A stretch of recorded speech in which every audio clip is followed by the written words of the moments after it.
British नाम के वास्ते गया।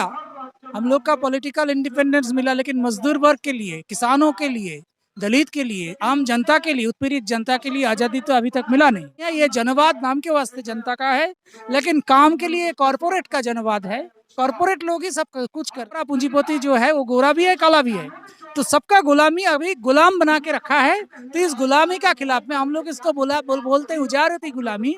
इस उजारती गुलामी का खिलाफ में मजदूर वर्ग को ये लड़के अपना जो सत्ता को हासिल करना पड़ेगा। मोदी एक फैसीवादी सत्ता को कायम करके पूरा देश को एकदम कुचलने का काम कर रहा है।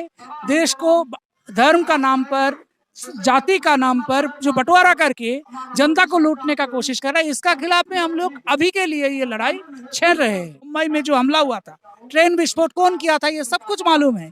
बाबरी मस्जिद को कौन तोड़ा है, ये भी सब मालूम है। और नरेंद्र मोदी अभी जो काम कर रहा है जनता का जो आवाज को खत्म करने के लिए, वो हमला समझता है ऐसे कि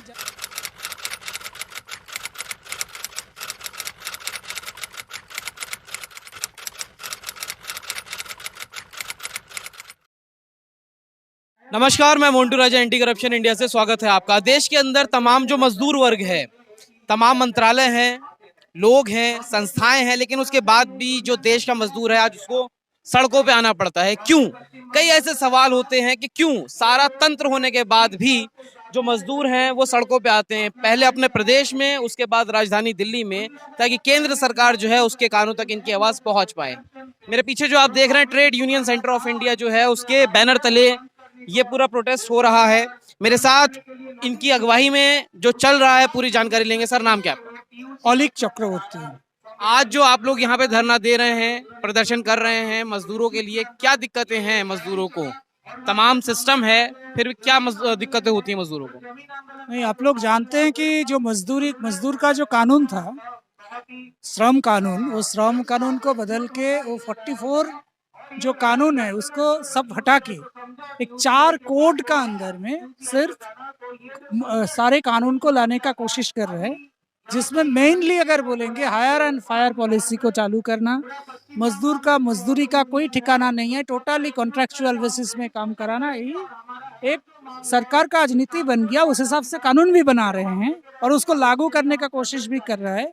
तो इसका खिलाफ में TUCI, trade union centre of India, 3 दिन का धरना इधर प्रदर्शन कर रहे हैं। और आप जानते हैं कि इसका पहले भी बहुत सारे लड़ाई इसका खिलाफ में हुआ, और नया लड़ाई शुरू करने के लिए हम लोग ये धरना 3 दिन से दे रहे हैं। और इसमें जितना सारे यूनियन ये मजदूर लेबर कोड का खिलाफ में बोल रहे हैं, कर रहे हैं, सबको हम लोग इधर आमंत्रित किया है और ये धरना हमारा चल रहा है, कल तक चलेंगे।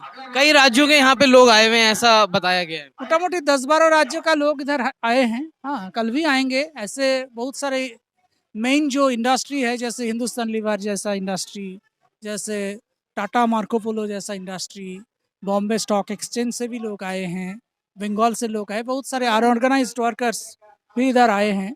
और आप जानते हैं कि दिल्ली में आना भी बहुत मुश्किल होता है कि ट्रेन ये सब में, तो फिर भी बहुत सारे जगह से हर रिप्रेजेंटेटिव, महाराष्ट्र, बंगाल, उड़ीसा, कर्नाटक, तमिलनाडु, केरला, गुजरात, ये सब से लोग आए हैं इधर ये प्रदर्शन करने के लिए। क्या लगता है सर, मतलब केंद्र के अंदर पूरा मंत्रालय बना हुआ है, स्टेट्स के अंदर स्टेट्स गवर्नमेंट जो होती है उनके पूरा एक उनके पास रणनीति होता है, पूरा महकमा होता है जो इस पे काम करता है, सुनवाई नहीं होती है, सुनवाई करना नहीं चाहते हैं। क्यों इतनी पस्त है आज मजदूर की हालत? नहीं, एक्चुअली हमारा देश में जो आज़ादी हुआ है, ये आज़ादी हुआ है मतलब ब्रिटिश नाम के वास्ते गया।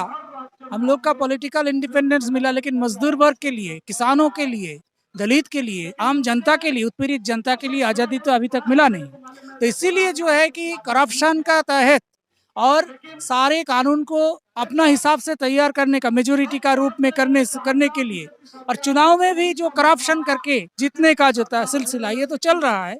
तो इसीलिए क्या है कि आज देश हमारा जनता का हाथ में नहीं है, ये जनवाद नाम के वास्ते जनता का है, लेकिन काम के लिए कॉरपोरेट का जनवाद है।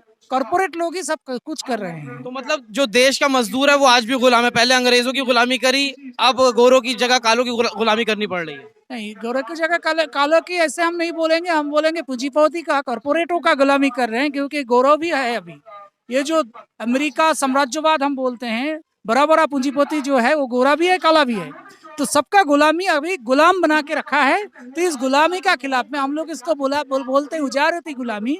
इस उजारती गुलामी का खिलाफ में मजदूर वर्ग को ये लड़के अपना जो सत्ता को हासिल करना पड़ेगा। तो देश के अंदर जो गुलाम मजदूर जो आप कह रहे हैं एक, वो उनको आजादी कैसे मिलेगी फिर? वो आज़ादी मिलेगा लड़ाई का रास्ता से ही मिलेगा। जब तक ये सत्ता को उखाड़ के फेंकना पड़ेगा। ये जो सत्ता है राज सत्ता, जिस राज सत्ता एकदम कुछ लोगों का, चंद लोगों का हाथ में है, उसको जब तक हम लोग जनता का हाथ में नहीं बदल सकते तब तक ये गुलामी खत्म नहीं होगा। लेकिन आज के लिए जो हम लोग ये सिर्फ पूरा गुलामी को तो एक साथ खत्म नहीं कर सकते, लेकिन जो आक्रमण हुआ है, जितना अधिकार छीन लिया गया था एक टाइम में लड़ाई का रास्ता से, अभी उसको खिलाफ में जो नरेंद्र मोदी एक फैसीवादी सत्ता को कायम करके पूरा देश को एकदम कुचलने का काम कर रहा है। देश को धर्म का नाम पर, जाति का नाम पर जो बंटवारा करके जनता को लूटने का कोशिश कर रहा है, इसका खिलाफ में हम लोग अभी के लिए ये लड़ाई छेड़ रहे हैं। मोदी जी कहते हैं सबका साथ सबका विकास और देश सुरक्षा जरूरी है। जब से मोदी आए हैं, लोग कहते हैं, जो समर्थक हैं वो ये कहते हैं जब से मोदी आए हैं देश के अंदर हमले नहीं हो रहे हैं, सब बहुत सिक्योर हो गए हैं, सेफ हो गए हैं। आपको क्या लगता है, ऐसा कुछ नहीं हुआ?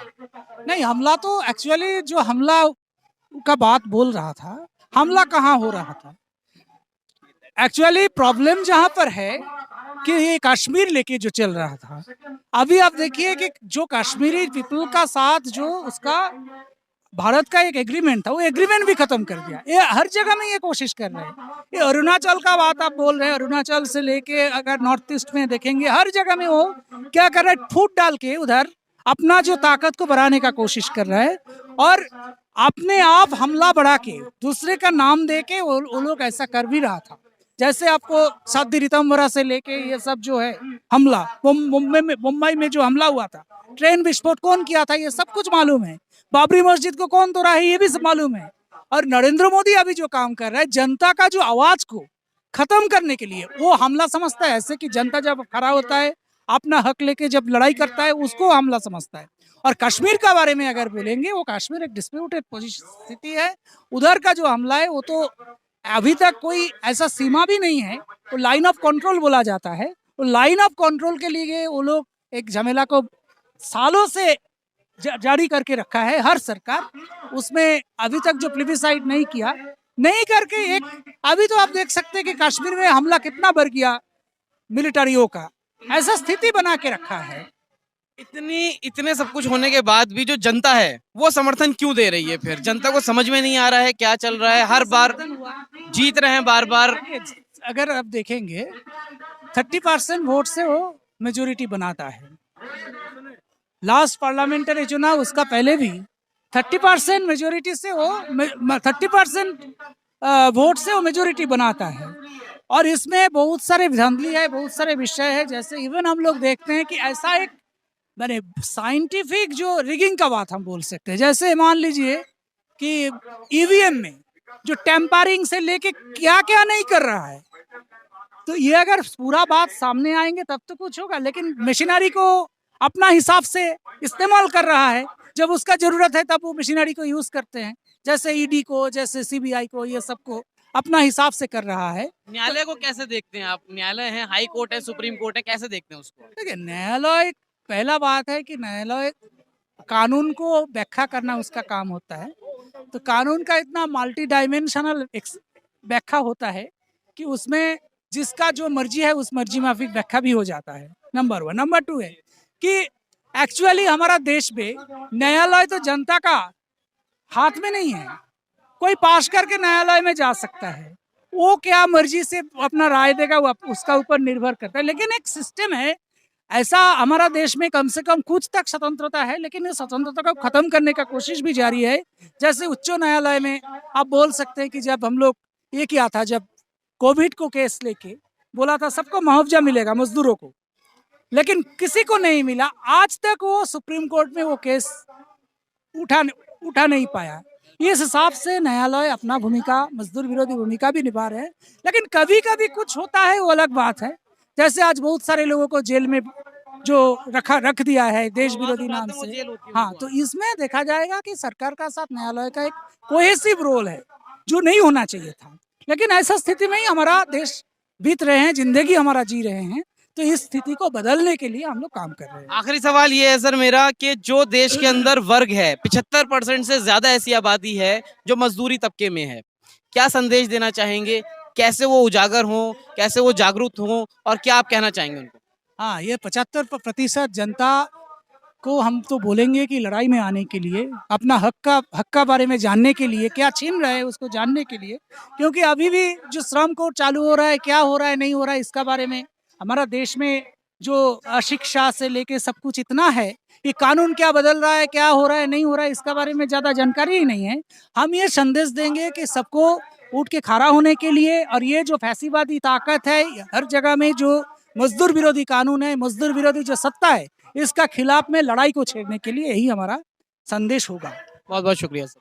Thank you. तो जैसे कि आपने तमाम राय जानी और सुनी, अली चक्रवर्ती थे हमारे साथ जो कि एक मजदूरों के लिए आवाज उठा रहे हैं। कितने सहमत हैं आप, क्या अपनी राय रखते हैं, कमेंट द्वारा हमसे अपने विचार साझा कर सकते हैं। अगली अपडेट के साथ आपके सामने फिर प्रस्तुत होंगे। नमस्कार। सब्सक्राइब करें हमारे YouTube चैनल को और बने रहें हमारे साथ।